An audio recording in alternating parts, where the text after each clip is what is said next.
Welcome to Doctoring the Truth, the podcast where we pull back the curtain on healthcare gone wrong.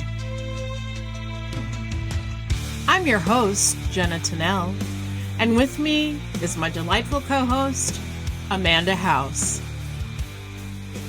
We're two doctors of audiology here to bring you inside real-life cases where once trusted healthcare providers veered off the ethical path into criminal territory.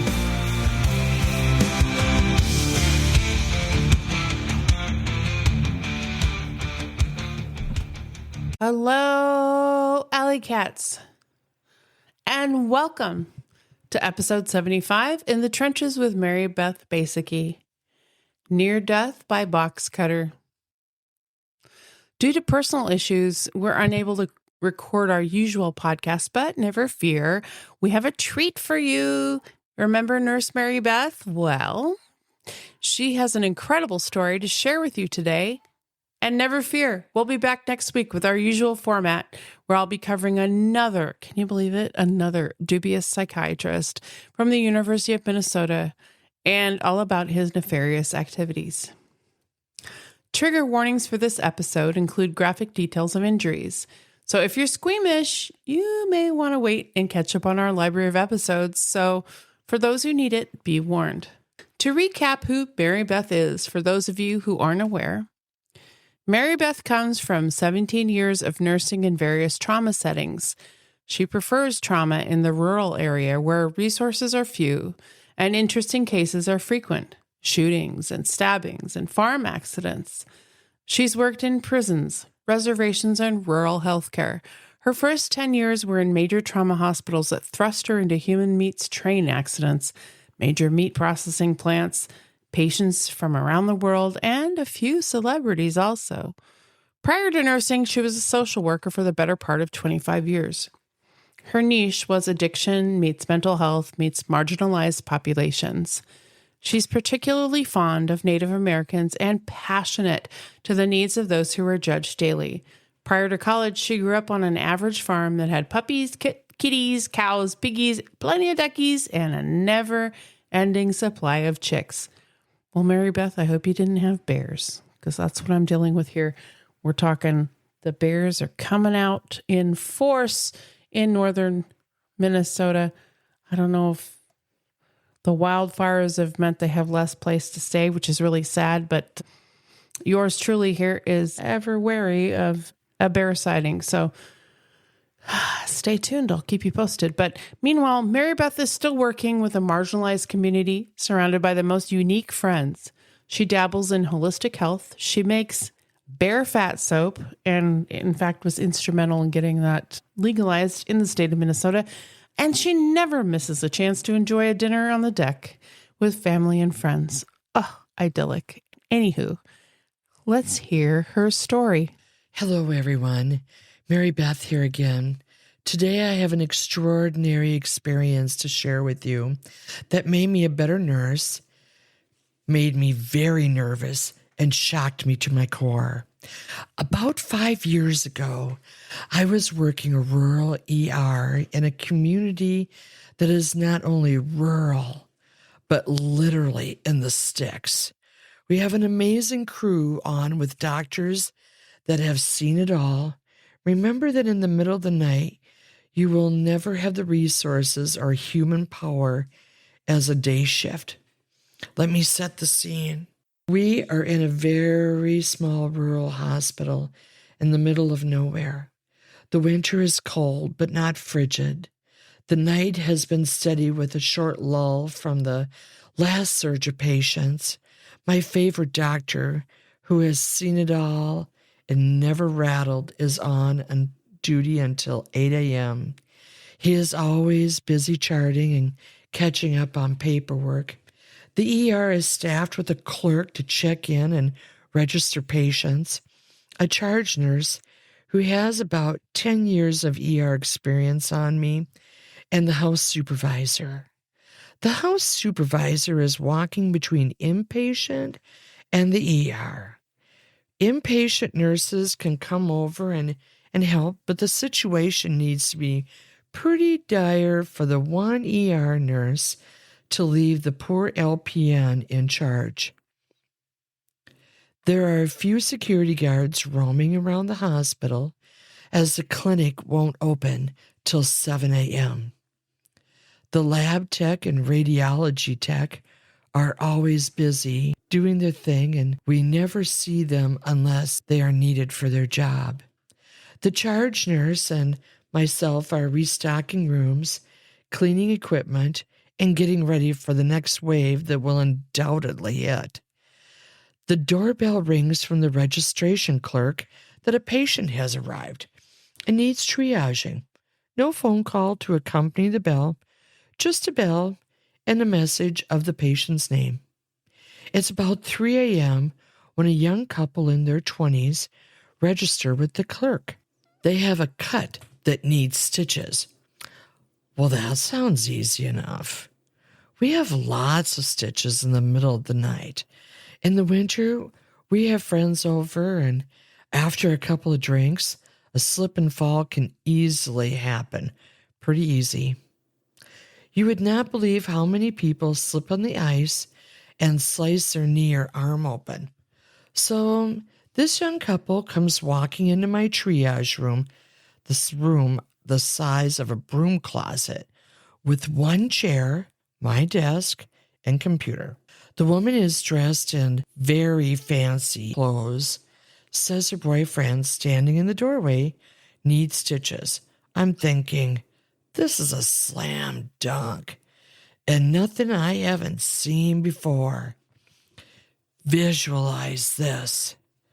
This guy was holding his left neck while his right side is facing me. There was no blood streaming down his throat. He was calm and composed. Actually, I kind of wondered what was cut and bleeding, since most cuts have blood all over the clothes and drops are plopping everywhere. He was always dressed in very fancy casual clothes, and I remember him wearing a white t-shirt and jean jacket. I said to the guy, "What happened to you?" He is still holding his left neck, and his right side is in my vision. His girlfriend is super calm. He says, "We were invited to this party by a friend of ours." I'm typing feverishly. It's down the road about 20 minutes, and everything is going fine when I see some girls talking to my girlfriend, and then they are pushing her out the front door. Okay, well, they're at a party and alcohol is probably involved. That is nothing new. We are in the winter, and who doesn't throw a party on the weekend? I'm still not even nervous at this point. I think the calm attitude of the couple really threw me off my spider sense. Let me set the scene for you. This is in the middle of winter. The temp outside is in the mid-20s. The weather is clear and perfect for a winter house party. The guy is super chill and almost too calm for my comfort. He starts in again. So these girls are pushing my girlfriend out the front door, and I don't like that. The place is packed wall to wall like a frat party, and I got a couple of people to get through. I get to the front door, and she is being punched by these girls. I jump in the middle and start breaking them up when some guy jumps me, and now a bunch of us are fighting on the deck. It's pushing and shoving. Punches are flying. My girl is holding her own when I feel a sting on my neck. He points to his neck, and with that, his left hand is holding a wad of paper towel. Now he turns his body so that his left side is in my view. Even then, I'm not nervous. I grab a couple of exam gloves and walk over to his left side and pull into view his left neck, gently lifting the paper towel. Holy shit bombs! I can see his carotid pulsating. Literally, the cut is about almost a ½ inch deep and about 1.5 inches long. It's under his left earlobe by about 2 inches and an inch over going forward. Can you see this in your mind's eye? The opening is glistening with a slight skim of fresh blood and nothing gushing out the wound. I almost can't believe my eyes. I have seen lots of fresh wounds, and it is really very rare to have a fresh wound not be oozing a constant stream of blood. The little pulsating wonder is completely intact. Nothing squirting, nothing weird to catch my attention. Well, other than the inside the wound is this gummy worm-sized round tubule that is moving. Nope, it's pulsating. Oh my God, this is an artery, and it has a heartbeat. My head is kind of swirling with this conversation I'm having with myself. Don't freak out. Don't say too much. Don't freak out. Don't say too much. Don't panic. Be calm. That thing is kind of cool looking. I have only seen one other instance of a pulsating artery, but that is for another episode. Impressive, I said. The young guy asked if it's pretty bad. No, nothing I haven't seen before. I have definitely never seen anything like this. Now, I have seen some pretty wicked stuff, but that pulsating artery and what I would do if it burst was all I could think about. I put the paper towel back and walked him the 10 feet through the double doors to a hospital bed. I asked the young girl if she had injuries like a stabbing or kicking or hit with an object. She said there was a lot of fist flying, but nothing like her boyfriend. I'm thinking to myself, thank God you're okay. I can't take another one of this guy. The guy and his girlfriend are still very chill as I sit him on a gurney and she is in a chair. I'm walking out of the trauma room when the charge nurse says, "Well, how is it?" I'm making a face at the charge nurse like, holy shit. Everything in this ER is electronic and live, meaning that as I'm typing, the other person or people are able to read what I document, and as soon as I finished charting, she saw my triage note, started calling the nearest higher level of care hospital. This is very out of character, but I have a seasoned charge nurse who read enough to know that no matter how capable my doctor is, and we can handle some pretty amazing things, this is definitely out of reach for here. I'm kind of torn between telling this guy the truth and calling a nurse over to sit with them and play it cool. As a little side note, you might be wondering, why not just stitch this guy up and call it good? I have a little anatomy and physiology nugget. Arteries are very thick-walled because they have all this pressure from pushing blood from the heart to pump blood throughout the body. This young man is pretty lean, and his neck doesn't have a layer of fat on it for protection. The neck is also a very unprotected area because it doesn't have bones or muscle to protect it. Mother Nature is a wondrous thing. The skin of the neck covers the outermost jugular vein, and under that vein is the common carotid. The chances of a person being sliced on the neck and not bleeding out is a 1 in a million. There are so many veins, interior, external, and anterior jugular. Then there is this big carotid artery with this big thick walls. Now that we have done or AMP part of the story. This guy is a 1 in a million statistic in so many ways. If that box cutter even nicked the artery, it can start to build pressure that might spring a leak under all the push from the heartbeat. It might all look pretty good at this moment, but that rupture could happen at any second. Then there is the blood issue. This repair is not a small stitch event. The little ER I work in does not carry blood product. Small ERs in the rural area do not carry blood product because blood is so very precious and the shelf life is so very short. The best use of blood product is for a large hospital to carry the product, and when the hospital is flying to pick up a patient, they might bring blood product with them. It happens all the time in a large trauma. Back to the story. I casually speedwalk back to the ER doctor's office and without knocking, open the door. I need you to come with me right now, in my sternest voice.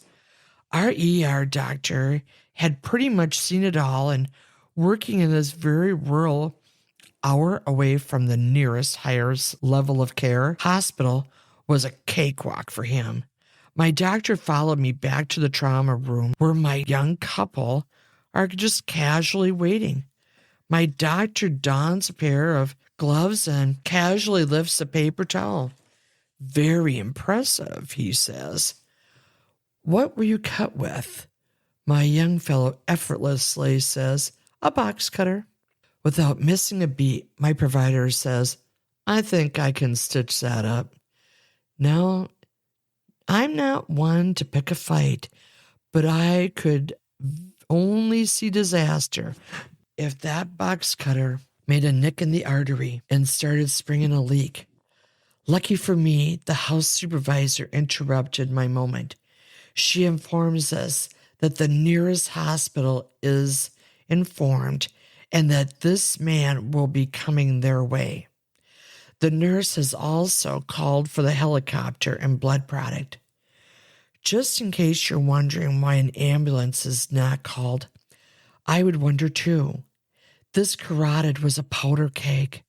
The jostling of being in an ambulance going an hour down the road and to a hospital could be very easy. The bumpy ride that could rupture the artery. The helicopter is actually a very smooth ride. By now, the police have arrived, and in a moment of complete chill, my favorite officer is there and offering to hold gentle pressure on my patient's neck while casually interviewing him while I'm inserting IVs. The doctor has returned to his office to call the receiving hospital for a doctor-to-doctor discussion. In what seems like forever, the helicopter arrives with a cooler of blood. My patient has one large bore IV in each arm. My officer is still holding gentle pressure on my patient's neck.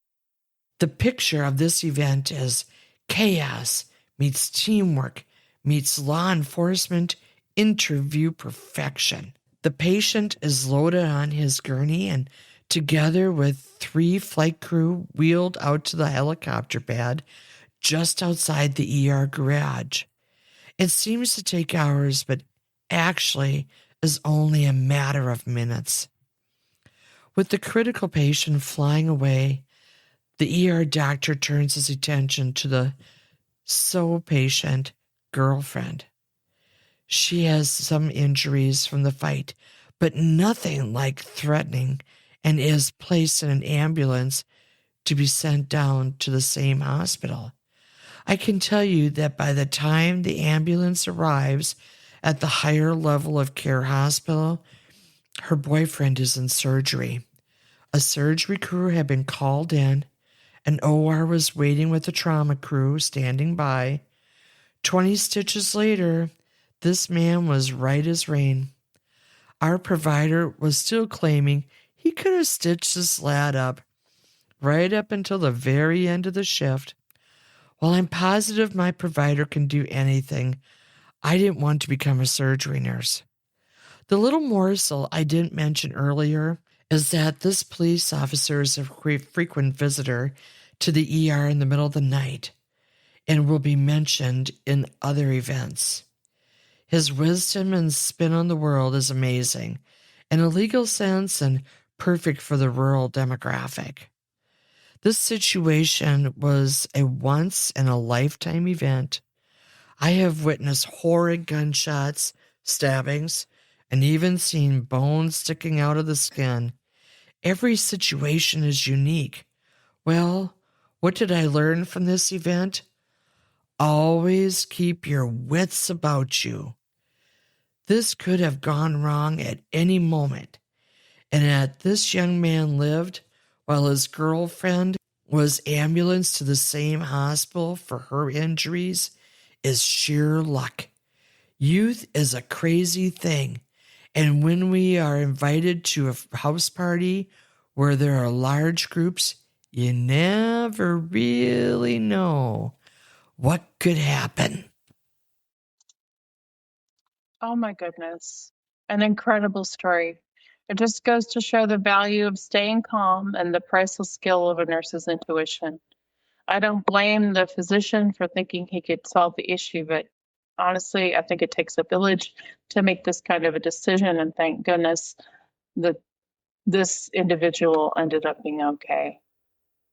So thank you, Mary Beth, for sharing that with us.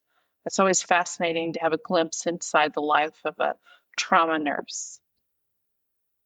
So next week, we're going to talk about, as I said, another nefarious psychiatrist at University of Minnesota.